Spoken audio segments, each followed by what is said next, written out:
Let's talk about targeting ads on Facebook and using the algorithm or data analytics in a very, very basic way to really make sure that your ads are getting in front of the right audience, and how you could really use their algorithm or their features to really, really get detailed on who you're positioning what to. So before you even start on that angle, make sure that whatever ad you're making actually doesn't piss off the algorithm. So it's worth doing some Googling on whatever social platform, even if it's not Facebook, on what their algorithm likes and dislikes and what they're looking for in terms of the content that you're presenting. So for just quick tips, this isn't even all of them, but I have a Young Living business, for example. I know that Young Living, that Facebook doesn't like supplements. I know they don't like us to talk about weight loss or things that have to do with appearance, so they can get really weird. Politically, things can be weird. So I have to be careful when I'm advertising that I don't do the stuff I know they don't like. So I focus on products like they're non-toxic cleaners. You know what I mean? So the algorithm likes it, which means it's not going to undermine its views. People will get to my link, and then once they get there, I can tell them everything else I want to know. And then they've got rules like how big and how much font you can have on any images. And, so you want to make sure that you're presenting information in a manner that will optimize the organic reach that Facebook will allow for you, because you're checking off all the boxes of what they consider to be quality content, especially for advertising. So now, having said that, when you pull up the actual thingy to organize your ad, it's not just about, I'm going to put $10 and let's hope for the best.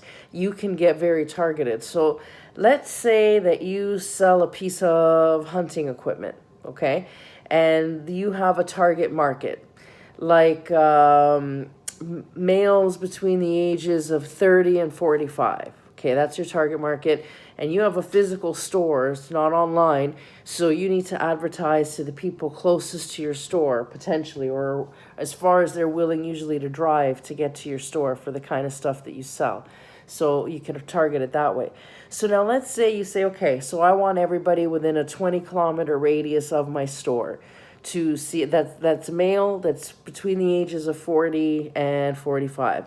So the Facebook ad manager thing is going to say to you, okay, well, guess what? There's 250,000 people that meet that criteria in Burlington, and your $10 budget is going to reach 300 of those people.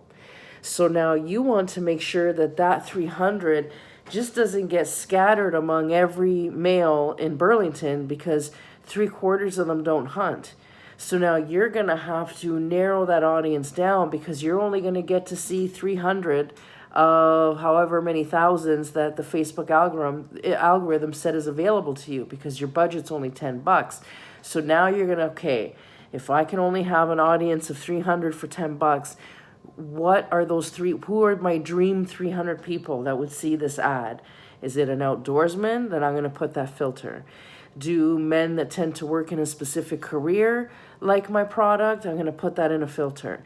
What income gap, or income range do these people need to make before they likely buy my product? I'm going to put that in. So you're going to start narrowing down all of those filters. So if your budget's going to get you 300 people, then you want to make sure they're in front of the exact 300 people that are going to be the most likely to buy the product. And that's what that Facebook algorithm helps you do. So although you want to say, well, I want as many people as possible to see this, that's great.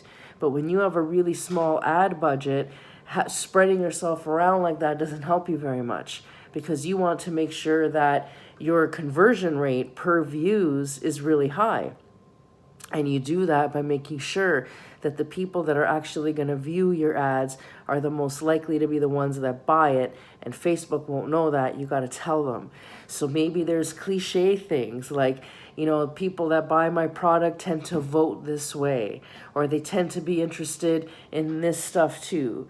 So for example, if they're really into yoga and holistic medicine, they probably drink kombucha. You know what I mean? So even though you're not selling kombucha, right, you might be selling something that's different, but everybody who likes your product, also likes kombucha, then you're going to put kombucha in a filter, right? So that's how you think of the most cliche things that are said about your target market, and that's what you put in the filter. And then that'll narrow your audience to be the highest conversion rate as possible, because they're like your real target niche market. Have a great day. Now, if you have a huge budget, it doesn't matter. And then you can go for blanket reach. But if you have a small budget, make that budget count. Have a great day.